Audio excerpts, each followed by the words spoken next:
அரசினர் தனி தீர்மானம். மாண்புமிகு முதலமைச்சர் அவர்கள்.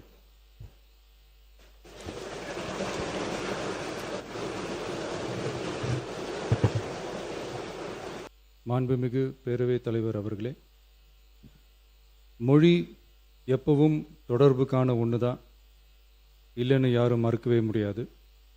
உலகத்தில் இருக்க எல்லா மொழிக்கும் இது பொருந்தும், அதையும் யாரும் மறுக்க முடியாது.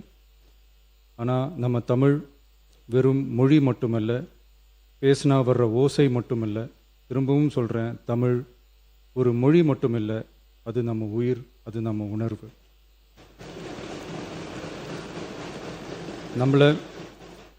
நம்மளை பெற்ற தாயை அம்மானு சொல்கிறப்பெல்லாம் பாசமும் சொந்தமும் நம்மளை அறியாமலே உயிரா உறவா உணர்வா தானா உள்ளுக்குள்ளே தோணும்ல. அதே மாதிரி ஏன் இன்னும் ஒரு படி மேலே போயே சொல்லலாம், தமிழ்னு சொன்னாலே எப்படி இருக்கும், என்ன ஆகும்னு சொல்லவா வேணும். தாய் எப்படி ஒரு மிகப்பெரிய புனிதமோ அப்படிதாங்க தாய்மொழியும். அதுலேயும் நம்ம தாய்மொழி தமிழ்மொழி இப்படி சொல்கிறதே போதும், எல்லாருக்கும் நம்ம தாய்மொழி உணர்வை பற்றி புரியும்னு நினைக்கிறோம். நம்ம தாயே நமக்கு மிகப்பெரிய புனிதம்னா நம்ம எல்லாருக்குமான தமிழ் தாய் பற்றி சொல்லவா வேணும். தாயை போற்றுகிற வாழ்த்துகிற தமிழ்நாட்டு மண் தமிழ்தாய் வாழ்த்து எப்படி விட்டுரும்? விடவும் மாட்டோம். மாண்புமிகு பேரவைத் தலைவர் அவர்களே, நம்ம தமிழ்தாய் வாழ்த்த 1891 எழுதின மனோன்மணியம் சுந்தரனார் நம்ம தமிழ் மொழியவே தமிழ் தாய்னு சொல்லி உயர்வா பாடினார். இந்திய துணை கண்டத்தை இந்திய ஒன்றியத்தை அழகிய முகமா சொன்ன மனோன்மணியம் சுந்தரனார் அந்த முகத்தோட நெத்தியில் வைக்கிற பொட்டு தான் திலகம் தான் தமிழ் நாடுன்னு சொன்னார். இந்தியாவோட நெற்றியில் இருக்கிற பொட்டு மாதிரி ஒரு வெற்றி பொட்டு தான் நம்ம தமிழ்நாடு. அந்த பொட்டோட நறுமணம் உலகம் பூரா பரவுற மாதிரி தமிழோட புகழும் உலகம் பூரா பரவணும்னு சொன்னார். உண்மைதானே அது? இன்னைக்கு தமிழ் பேசுகிற மக்கள் இல்லாத நாடுகளே ரொம்ப குறைவு தானே. தமிழும் தமிழனும் இல்லாத நாடு எது? திரும்பவும் சொல்லலாம், தமிழ் ஒரு மொழி மட்டுமல்ல, அது ஒரு பண்பாடு, அது ஒரு நாகரிகம், அது ஒரு சிந்தனை, அது ஒரு அன்பு. தமிழ்னா விருந்தோம்பல், சுருக்கமாக சொன்னால் தமிழ்னா கெத்து, தமிழ்னா பவர். அந்த தமிழோட புகழ சொல்கிற தமிழ்தாய் வாழ்த்தில் அனைத்து உலகமும் இன்பமுறன்னு சொல்லி உலகத்தையே நம்ம தமிழ் உயர்த்தி பிடிக்குதே தவிர எந்த மொழியையும் எந்த மதத்தையும் எந்த இனத்தையும் ஏன் எந்த ஒரு தனி மனுஷனை கூட தாழ்த்தி பேசலை, யாரையும் கொஞ்சம் கூட காயப்படுத்தலை. மாண்புமிகு பேரவைத் தலைவர் அவர்களே, நம்ம ஒவ்வொருத்தருக்கும் தனித்தனியாக ஒரு பேர் இருக்கும். ஒரு கூட்டத்தில் நம்ம பேரை சொல்லி யாரும் கூப்பிட்டா நாம் ஒருத்தர் மட்டும்தான் திரும்பி பார்ப்போம். ஆனால் தமிழ்னு சொன்னால் ஒட்டு மொத்தமாக நாம் எல்லாருமே திரும்பி பார்ப்போம்ல. அப்படி நம்ம எல்லாருக்கும் இருக்கிற பொது பேரு தானே அது. நமக்கு தமிழ்னு அடையாளத்தை கொடுத்ததே தமிழ் தானே. ஒரு பேரே, ஒரு சொல்லே, ஒரு மிகப்பெரிய வரலாறுனா அது நம்ம தமிழ் தான். அந்த தமிழை உயர்த்தி பிடிக்கிற தமிழை பின்னாடி தள்ளினா தமிழ்நாடு எப்படி பொறுத்திருக்கும்? ஒரு கட்சிக்கு பிரச்சனைனா சம்பந்தப்பட்ட அந்த கட்சி மட்டும்தான் போராடும். ஆனால் தமிழ்னு சொன்னால் ஒட்டுமொத்த தமிழ்நாடும் ஒன்றா வந்து நிற்கும். அதனால தான் சொல்கிறோம், தமிழ்னா உயிர், தமிழ்னா உணர்வு. உலகத்தில் தோன்றிய பல மொழிகள் காலப்போக்கில் மறைஞ்சு போய் இருக்குன்னு சொல்லுவாங்க. ஆனால் நம்ம தமிழ் காலகாலமாக நிலைச்சி நீடிச்சு நிற்கிற ஒன்று. தமிழில் என்ன இல்லைங்க, இலக்கணம் இலக்கியம்னு பல ஆயிரம் வருஷமாக இருக்கிறது நம்ம தாய்மொழிக்குத்தானே. தொல்காப்பியம், சங்க இலக்கியம், ஏன் உலகம் முழுக்க தெரிஞ்ச திருக்குறள் ஒன்று போதாதா தமிழோட பெருமையை சொல்கிறதுக்கு? இவ்வளவு பெருமை கொண்ட தமிழ் மொழியோட ஒரு அடையாளம் தான் நம்ம தமிழ்தாய் வாழ்த்து.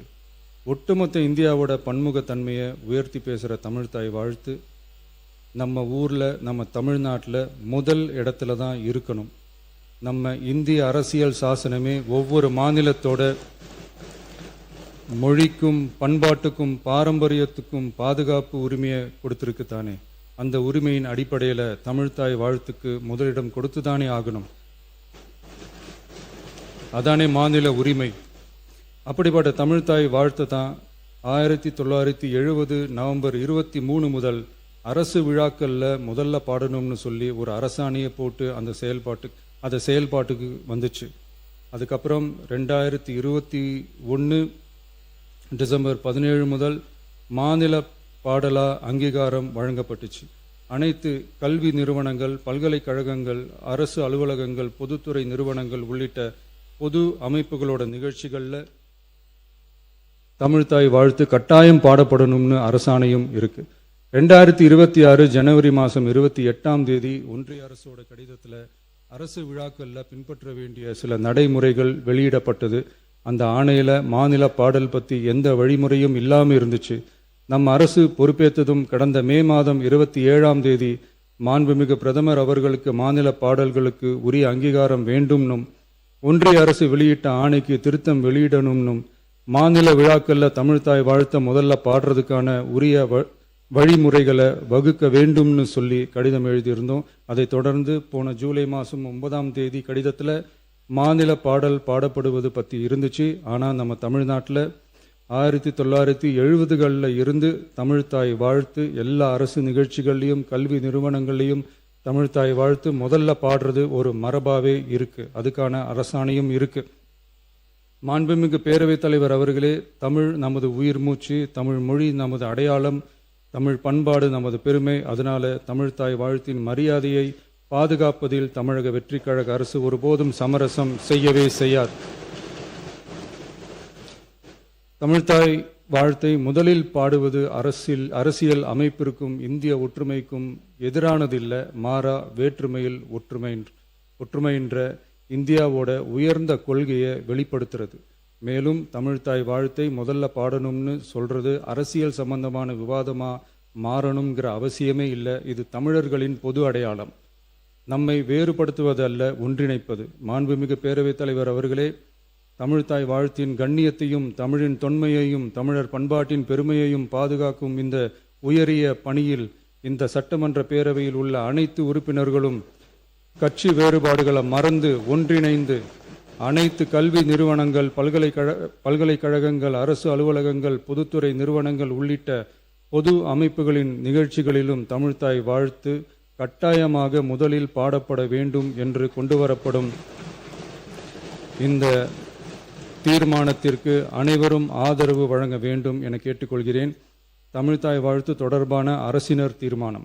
தமிழ் உலகின் தொன்மை வாய்ந்த செம்மொழியாகவும் தமிழர் நாகரிகம் உலகின் மிக பழமையான பண்பாட்டு மரபுகளில் ஒன்றாகவும் திகழ்வதை பேரவை பெருமையுடன் பதிவு செய்கிறது.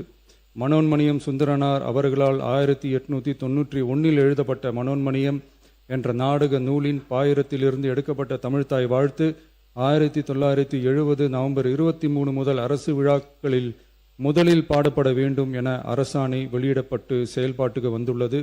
2021 டிசம்பர் 17 முதல் மாநில பாடலாக அதிகாரப்பூர்வ அங்கீகாரம் வழங்கப்பட்டு தமிழ்நாட்டில் அமைந்திருக்கும் அனைத்து கல்வி நிறுவனங்கள், பல்கலைக்கழகங்கள், அரசு அலுவலகங்கள், பொதுத்துறை நிறுவனங்கள் உள்ளிட்ட பொது அமைப்புகளின் நிகழ்ச்சிகளிலும் நிகழ்வு தொடங்குவதற்கு முன் தமிழ்த்தாய் வாழ்த்து கட்டாயம் பாடப்படும் என்று ஆணையிடப்பட்டுள்ளது. இந்நிலையில் ஒன்றிய அரசின் உள்துறை அமைச்சகத்தால் 2026 ஜூலை மாதம் 9 கடிதத்தில் மாநில பாடல் பாடப்படுவது குறித்து தெரிவிக்கப்பட்டுள்ளது. தமிழ்நாட்டில் 1970களில் இருந்து அனைத்து அரசு நிகழ்ச்சிகளிலும் கல்வி நிறுவனங்களிலும் தமிழ்த்தாய் வாழ்த்து பாடல் முதலில் பாடப்படுவது மரபுத்தன்மையாகவும் அரசாணைகளின் வாயிலாகவும் பின்பற்றப்பட்டு வருகிறது. ஆகவே தமிழ்த்தாய் வாழ்த்து தமிழ் மொழிக்கும் தமிழர் பண்பாட்டிற்கும் செலுத்தப்படும் மரியாதையின் வெளிப்பாடாகும் என்பதை இப்பேரவை வலியுறுத்துகிறது. இந்திய அரசியலமைப்பு வழங்கியுள்ள மொழி மற்றும் பண்பாட்டு உரிமைகளின் அடிப்படையில் தமிழ்நாட்டின் பண்பாட்டு அடையாளத்தை நிலைநிறுத்தும் வகையில் தமிழ்நாட்டில் அமைந்திருக்கும் அனைத்து கல்வி நிறுவனங்கள், பல்கலைக்கழகங்கள், அரசு அலுவலகங்கள், பொதுத்துறை நிறுவனங்கள் உள்ளிட்ட பொது அமைப்புகளின் நிகழ்ச்சிகளிலும் நிகழ்வு தொடங்குவதற்கு முன் தமிழ்த்தாய் வாழ்த்து கட்டாயம் முதலில் பாடப்பட வேண்டும் என தமிழ்நாடு சட்டமன்ற பேரவை ஏகமனதாக தீர்மானிக்கிறது என்ற தீர்மானத்தை நான் முன்மொழிகிறேன். அனைத்து கட்சிகளை சார்ந்த உறுப்பினர்களும் இந்த தீர்மானத்தை ஒருமனதாக நிறைவேற்றி தர வேண்டுகிறேன். நன்றி, வணக்கம்.